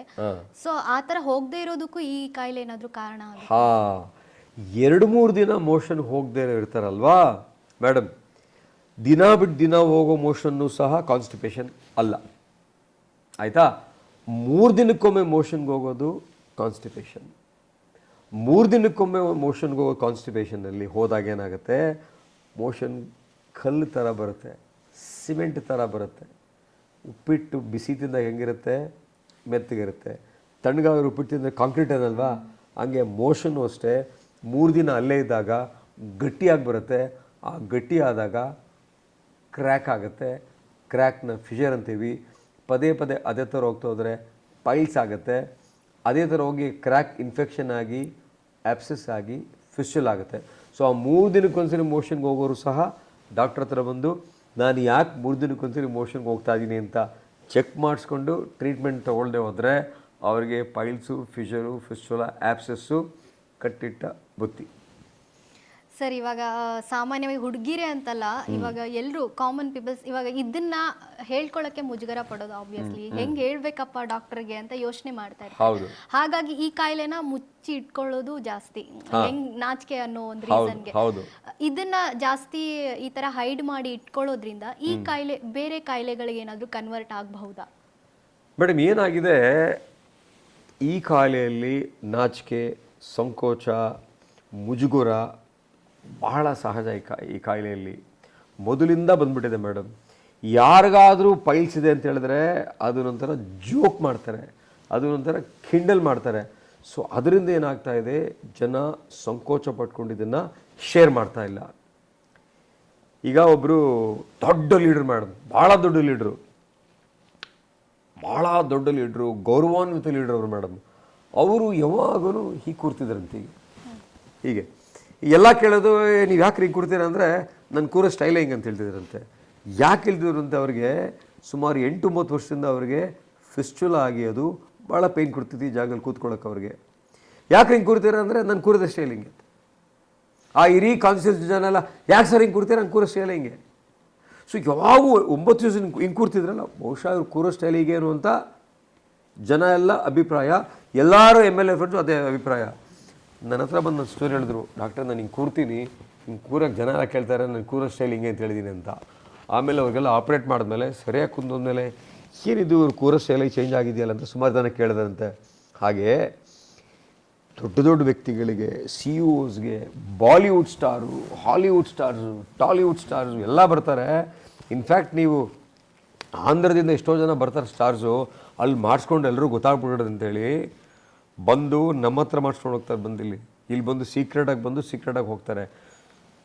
ಹೆಂಡತಿ ಗಂಡನಿಗೆ ಹೇಳಲ್ಲ, ಗಂಡ ಹೆಂಡತಿಗೆ ಹೇಳಲ್ಲ. ಆ ರೀತಿಯಾದ ಒಂದು ಕಾಯಿಲೆ ಇದು. ಒಂದು ಸ್ಟೋರಿ ಹೇಳ್ತೀನಿ ನಿಮಗೆ, ಮತ್ತೆ ರಾಜಕಾರಣಿ ಸ್ಟೋರಿನೇ ಇದು. ಇಲ್ಲೇ ದಾಸರಳ್ಳಿಯಲ್ಲಿ ದೊಡ್ಡ ಲೀಡ್ರವರು, ಅವರು ಬಂದು ಪೈಲ್ಸ್ ಆಯಿತು, ಅವ್ರಿಗೆ ಬಂದಿದ್ರು ಹಾಸ್ಪಿಟ್ಲಿಗೆ, ನೀಟಾಗಿ ಆಪ್ರೇಟ್ ಮಾಡಿದ್ವಿ ಮೇಡಮ್. ಮಾಡಿದ್ಮೇಲೆ ಏನಾಯಿತು, ಒಬ್ಬರೇ ಬಂದಿದ್ರು ಅವರು, ಏನು ಯಾರೂ ಬಂದಿಲ್ಲ ಜೊತೆ. ಸರ್ ಯಾಕೆ ಬೇಕು ಸರ್, ನಾನೇ ಗಟ್ಟಿಯಾಗಿದ್ದೀನಿ, ಒಬ್ಬನೇ ಬರ್ತೀನಿ ಒಬ್ಬನೇ ಹೋಗ್ತೀನಿ ಅಂತ ಬಂದು ಹೋದರು.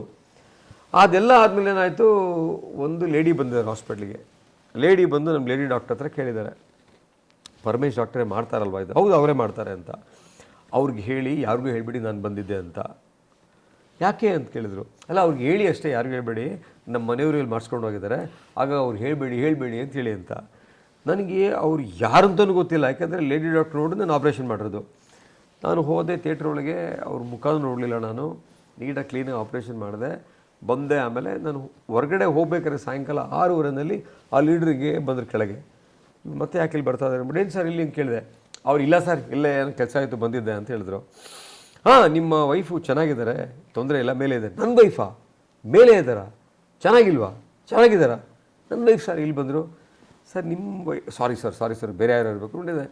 ಅವರಿಗೆ ಏನು ಡೌಟ್, ಹೌದು ನಮ್ಮ ವೈಫು ಬೆಳಗ್ಗೆಯಿಂದ ಎಲ್ಲೋ ಹೋದ್ರು, ಇನ್ನೂ ಬಂದಿಲ್ಲ ಅಂದ್ಬಿಟ್ಟು. ಸರ್ ಹೆಂಗಿದ್ರೆ ಹೇಳಿ ನೋಡೋಕ್ಕೆ ಅಂತ. ಸರ್ ಕನ್ಫ್ಯೂಷನ್ ನನಗಲ್ಲಿ. ಸರಿ ಒಂದು ನಿಮಿಷ ಬನ್ನಿ ಅಂದ್ಬಿಟ್ಟು ಒಳಗೆ ಕರ್ಕೊಂಡು ಹೋದೆ. ನಾನು ಹೋಗ್ಬಿಟ್ಟು ನಮ್ಮ ಡಾಕ್ಟ್ರಿಗೆ ಫೋನ್ ಮಾಡಿದೆ. ಅವ್ರ ಹೆಸರೇನು, ಪೇಷಂಟ್ ಹೆಸರು ಅಂತ ಏನೋ ಒಂದು ಹೆಸರು ಹೇಳಿದ್ರು. ನಿಮ್ಮ ವೈಫ್ ಹೆಸರು ಇದೇನಾ ಸರ್? ನಮ್ಮ ವೈಫ್ ಇದೆ ಸರ್ ಅಂತ. ಹೋಗ್ಬಿಟ್ಟು ಚೆಕ್ ಮಾಡ್ತೀನಿ, ವೈಫ್ ಆಫ್ ಸೋ ಅಂತ ಇದೆ. ಸರ್ ನೀವೇ ಇದು ಬನ್ನಿ ಅಂದ್ಬಿಟ್ಟು ಕನ್ನಡದೆ. ಮೇಡಮ್ ಗಂಡ ಹೆಂಡ್ತಿಗೆ ಹೇಳಿಲ್ಲ, ಹೆಂಡ್ತಿ ಗಂಡಗೆ ಹೇಳಿಲ್ಲ, ಇದು ನಮ್ಮ ಹಾಸ್ಪಿಟ್ಲಲ್ಲಿ ನಡೆದು ಕಟ್ತೆ ಮೇಡಮ್. ಅವ್ರು ಬಂದು ತಲೆ ಮೇಲೆ ಕೂತ್ಕೊಂಡ್ರು. ಆ ವೈಫು ಏನು ಸರ್ ನಾನು ಹೇಳ್ಬೇಡಿ ಅಂತ ಹೇಳ್ಬಿಟ್ರೆ ಅವ್ರಿಗೆ ಅಂತ. ಅಯ್ಯೋ ಮೇಡಮ್ ಇವ್ರಿಗೂ ಪೈಲ್ಸ್ ಆಪ್ರೇಷನ್ ಆಗಿದೆ ಅಂತ. ಏನ್ರಿ ನಿಮಗೂ ಆಗಿದೆ ಪೈಲ್ಸ್ ಆಪ್ರೇಷನ್ ಅಂತ ಅಲ್ಲಿ ಮಜಾ ಕೇಳಬೇಕಾಗಿತ್ತು ಮೇಡಮ್. 1 ಅವರು ನಾವು ಬಿದ್ದು ನಕ್ಕಿದ್ದೀವಿ ಮೇಡಮ್. ಸೊ ಗಂಡ ಹೆಂಡ್ತಿಗೆ ಹೇಳಿಲ್ಲ, ಹೆಂಡ್ತಿ ಸ್ವಚ್ಛವಾಗ್ಲೂ ಒಂದು ಪೊಲಿಟಿಕಲ್ ಲೀಡ್ರು, BJP ಲೀಡರ್ ಮೇಡಮ್ ಆಗಿದ್ದ ಕಥೆ ಇದು. ಹಾಗೆ ಸೊ ಇದೊಂಥರ ಯಾರೂ ಹೇಳಲ್ಲ ಮೇಡಮ್. ಹಾಗಾಗಿ ನೀವು ಕೇಳಿದ ಪ್ರಶ್ನೆ, ಬೇರೆ ಕಾಯಿಲೆ ಕನ್ವರ್ಟ್ ಆಗುತ್ತಾ ಅಂದರೆ, ಕೆಲವು ಸರಿ ಏನಾಗಿರುತ್ತೆ, ಕ್ಯಾನ್ಸರ್ ಇರುತ್ತೆ ಒಳಗೆ, ಪೈಲ್ಸು ಕ್ಯಾನ್ಸರ್ ಕನ್ವರ್ಟ್ ಆಗಲ್ಲ. ಕ್ಯಾನ್ಸರ್ ಇದ್ದಾಗ ಏನಾಗುತ್ತೆ, ಬ್ಲೀಡಿಂಗ್ ಬರುತ್ತೆ. ಆ ಬ್ಲೀಡಿಂಗ್ ಇರೋದ್ರಿಂದ ಏನಾಗುತ್ತೆ ಅಂತ ಹೇಳಿದ್ರೆ, ಈ ಪೈಲ್ಸ್ ಒಂದು ಸಂಕೋಚ ಪಟ್ಕೊಂಡು ಯಾರ ಹತ್ರನೂ ಶೇರ್ ಮಾಡೋದು ಇವರು. ಹಾಗಾಗಿ ಏನಾಗುತ್ತೆ ಅಂತ ಹೇಳಿದ್ರೆ, ಇವರು ಶೇರ್ ಮಾಡ್ಕೊಳ್ದೇನೆ ಬ್ಲೀಡಿಂಗ್ ಅಂತ ಏನು ಮಾಡ್ತಾರೆ, ಮನೆ ಬತ್ತು ತೊಗೊಳ್ಳೋದು, ಆಮೇಲೆ ಎಲ್ಲೋ ಮೆಡಿಕಲ್ ಸ್ಟೋರ್ಗೆ ಹೋಗೋದು, ಸಿರಪ್ ತೊಗೊಳ್ಳೋದು, ಆಯಿಂಟ್ಮೆಂಟ್ ತೊಗೊಳ್ಳೋದು, ಅದು ಆಗದೆ ಹೋದರೆ ನಕಲಿ ವೈದ್ಯರ ಹತ್ರ ಹೋಗೋದು. ಈ ರೀತಿಯಾದಾಗ ಏನಾಗುತ್ತೆ, ಕ್ಯಾನ್ಸರು ಮಿಸ್ ಆಗುತ್ತೆ. ಹಾಗಾಗಿ ಇಂಡಿಯಾದಲ್ಲಿ ಒಂದೇ ಕ್ಯಾನ್ಸರ್ ಲೇಟಾಗಿ ಡಯಾಗ್ನೋಸ್ ಆಗ್ತಾ ಇರೋದು ಕೋಲೋನ್ ಕ್ಯಾನ್ಸರ್ಸು.